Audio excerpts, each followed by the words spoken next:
CUMA de Clary est créée en 1962 et rassemble aujourd'hui 35 adhérents. C'est en 1976 qu'elle décide de construire son premier hangar pour abriter un atelier de réparation pour les machines agricoles de ses adhérents. Petite particularité, la CUMA de Clary travaille avec celle de Saint-Hubert, Bollary et Élincourt. L'intérêt de l'atelier de la CUMA, c'est d'être dépanné rapidement et économiquement. Ici, on arrive à réparer et faire que le matériel dure beaucoup plus longtemps et allonger la durée de vie du matériel. En dehors de l'aspect économique, l'atelier permet également aux adhérents de gagner de la place sur leurs exploitations. L'emplacement, des grosses machines comme ça pour les stocker dans les exploitations, ce sont tous des exploitations de l'élevage. Les gars, ils ont besoin de leur bâtiment pour leur activité élevage. Ils n'ont pas la place pour stocker du matériel comme ça. Au-delà de l'atelier, Antoine Bonneville apprécie de travailler avec les autres adhérents. Ce qui est bien, c'est quand on a un peu de faiblesse, on revoit les copains et puis on se remonte l'un l'autre. Philippe Lasselin, adhérent de la CUMA d'Élincourt, possède une exploitation de 84 hectares et d'une cinquantaine de vaches. En février dernier, il est malheureusement victime d'un accident qui le contraint à arrêter le travail.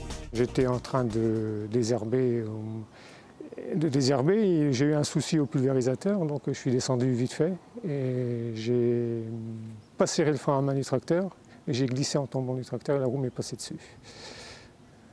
Donc j'ai eu le pied et le bas de la jambe gauche écrasé.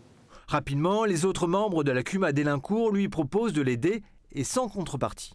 Quand on vient vous dire qu'on est là, on fera ton boulot, quand on ferme la porte après, c'est tout juste si on n'a pas l'arme à l'œil.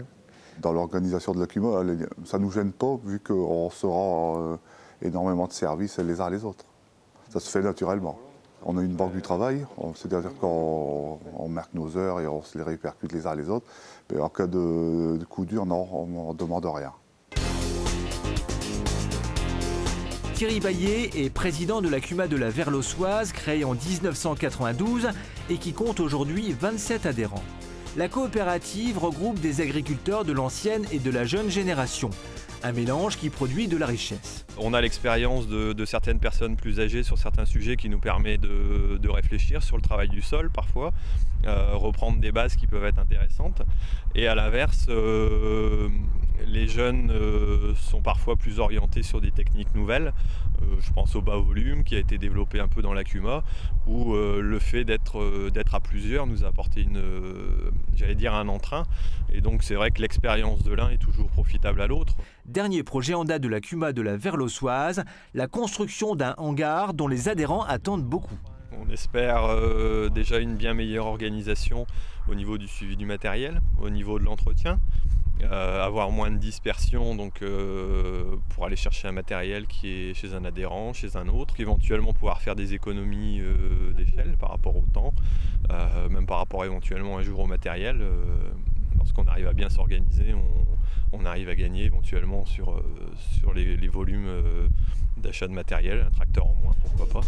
Avec ce hangar, les adhérents espèrent également créer un lieu avec une âme où ils pourront se retrouver pour échanger et améliorer leurs performances économiques.